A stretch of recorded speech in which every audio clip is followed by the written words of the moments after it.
ভৌতিক অলৌকিকের নতুন এপিসোডে আপনাদের সবাইকে স্বাগত জানাই। আশা করি আপনারা সবাই ভালো আছেন এবং সুস্থ আছেন। আজকে যে ঘটনাটা আপনাদের সাথে শেয়ার করব সেইটা আমার এক খুব পরিচিত ব্যক্তির কাছ থেকে শোনা। এইটা ওনার কলেজ লাইফের ঘটে যাওয়া একটা ঘটনা। উনি ঘটনাটা সেই রকমভাবে কারোর সাথে কোনোদিনই শেয়ার করেননি, কারণ অনেকেই হয়তো বিশ্বাস করবে না, কিন্তু এইটা ওনার জীবনের একটা ভয়ঙ্কর বাস্তব। সাথীদের তখন কলেজে ফার্স্ট ইয়ার। বাড়ির থেকে কলেজের ডিস্টেন্স অনেকটাই বেশি হওয়ায় স্বাভাবিকভাবেই হোস্টেলেই থাকতেন। সাথীদের রুম নাম্বার 208, যেটা 14 নম্বর ব্লকের সেকেন্ড ফ্লোরে। রুমটা পরিষ্কার পরিচ্ছন্ন, বাতাসও ঠিকঠাক আসে, মোটামুটি সবই ঠিক, শুধু একটা জিনিস বাদে। রুম নাম্বার 209 সাথীদের রুমের ঠিক পাশের রুমটা। সবসময় তালা বন্ধ থাকতো, কিন্তু সেই রুমের সামনে দিয়ে গেলেই একটা পুরনো কাপড় আর স্যাঁতস্যাঁতে দেওয়ালের মিশ্রিত একটা গন্ধ পাওয়া যেত। সাথীদি ওইটাকে কোনোদিনও সেই রকম গুরুত্ব দেয়নি, বন্ধ ঘরের গন্ধ বলেই ভেবেছে। কিন্তু হোস্টেলে অনেকে বলা বলি করতো ওই রুমে যে মেয়েটা থাকতো সে নাকি মারা গেছে। একদিন সাথীদের রুমমেট বাড়ি গেছিল।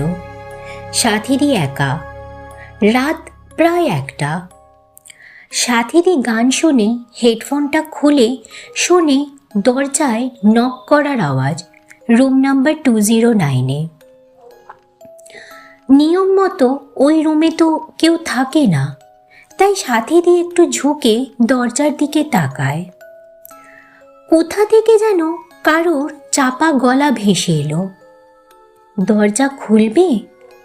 খুব ঠান্ডা লাগছে। গলার স্বরটা একটু অস্বাভাবিক, কেমন যেন ভাঙা ভাঙা টানা শ্বাসের মতন। সাথীদের মনে একটু ভয় হলেও ভাবল কেউ মজা করছে, কিন্তু রুম নাম্বার 209-এ দরজার নিচে তাকাতেই তার শরীর ঠান্ডা হয়ে গেল। দরজার নিচে একটা ছায়া, কিন্তু পায়ের ছায়া নেই, শুধু ঝুলে থাকা কিছু একটা, অনেকটা মানুষের মতো, আবার অনেকটা নয়ও।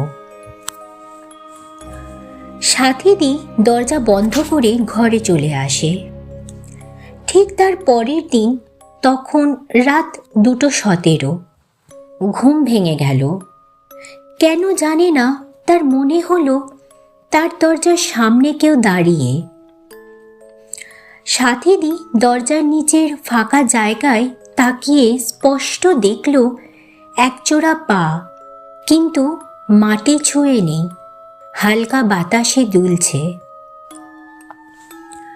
সাথীদি ভয়ে পেছনে সরে যায়। তখনই দরজার বাইরে কারোর নখের আঁচড়ের শব্দ, আর সেই ভাঙা ভাঙা আওয়াজ, আমাকে বাইরে যেতে দাও। সাথীদি ভয় কান চেপে ধরে বসে থাকলো পুরো রাত, আর চোখ বন্ধ করতে পারেনি। সকাল হতেই সাথীদি হোস্টেল সুপারকে সবটা বলে। তিনি চুপ করে সাথীদের দিকে তাকালেন। তার মুখের ভঙ্গি দেখে বোঝা গেল তিনি সবটাই জানেন। তাকে একটু জোর করতেই তিনি সবটা বলেন। রুম নাম্বার 209-এ এর আগে রিয়ারের যে মেয়েটা ছিল, কোনো কারণে একদিন রাতে সে ওই রুমেই গলায় দড়ি দেয়। সকালে যখন দরজা ভাঙা হয়, সে ফ্যান থেকে ঝুলছিল আর তার পা দুটো একইভাবে দুলছিল। তারপর থেকেই ওই রুম বন্ধ করে দেওয়া হয় এবং কিছু অস্বাভাবিক ঘটনা প্রায় ঘটতেও থাকে। সবটা শুনে সাথীর শরীর বরফ হয়ে গেল। তারপর থেকে প্রায় শোনা যেত দরজায় নক করার শব্দ, আর কেউ বলছে, বের হতে দাও। মেয়েটা যখন মারা গেছিল সময় ছিল রাত 2:17। ঠিক সেই সময়ই সাথীদের ঘুম ভাঙছিল। হোস্টেল বদলানোর আগে শেষ রাত সাথীদি সব লাইট জ্বালিয়ে বসেছিল। হঠাৎ দরজায় নক। সেই দিন 209-এ নয়, সাথীদির দরজায়। সাথীদি ভয়ে নিঃশ্বাস আটকে দাঁড়িয়ে থাকল। দরজার নিচে ছায়াটা আরও স্পষ্ট হতে শুরু করল। একজোড়া পা, কিন্তু অস্বাভাবিক লম্বা, হাড় বেরিয়ে থাকার মতো পাতলা, বাতাসে দুলছে। আর সেই আওয়াজ, দরজা খুলবে না। সাথীদি ভয়ে দরজা চেপে ধরল, কিন্তু বাইরে থেকে হ্যান্ডেলটা ঘুরে গেল। সাথীদি চেপে ধরার চেষ্টা করলেও দরজাটা আস্তে আস্তে খুলে গেল। সাথীদি চিৎকার করে দরজাটা আবারও চেপে ধরলে একটা সময় সব থেমে গেল।